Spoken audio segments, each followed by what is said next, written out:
Très bien. Et enfin, il semble qu'avec la mise à jour de Gemini 3.1 Pro, soit également sortie le 21 février, une mise à jour pour Google Antigravity, d'accord? Que beaucoup d'entre nous ont dû mettre à jour et tout ça. Alors, qu'est-ce que cette mise à jour nous apporte? Eh bien, cette mise à jour qui est sortie ici, comme on a une mise à jour le 19 février et une autre le 29 février. Cette petite mise à jour nous dit, d'abord, celle du 19 février nous indique les correctifs.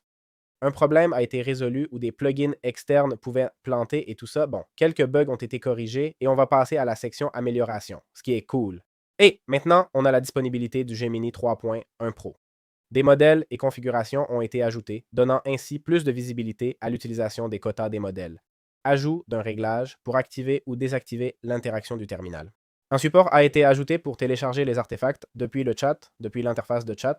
Maintenant, on peut utiliser les flèches pour naviguer dans l'Inputbox Story, sans plus, un petit détail, et l'interface pour les interactions de chat a été améliorée.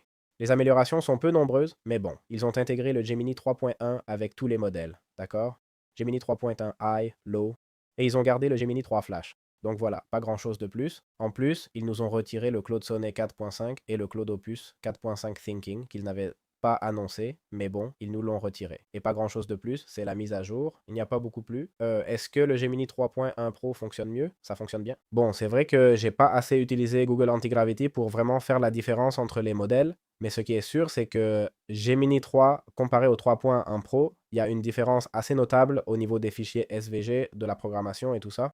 Surtout pour ce qui est des aspects visuels, tu vois. C'est vrai qu'au niveau logique, on n'a pas pu trop tester non plus. Donc, il faudra l'essayer. Et voilà, j'espère que ça vous a plu. On se retrouve maintenant pour de vrai dans les prochaines vidéos. Lien en description si vous voulez apprendre à optimiser votre temps, votre espace de travail, à bosser mieux, plus confortablement avec l'intelligence artificielle. Ciao, ciao.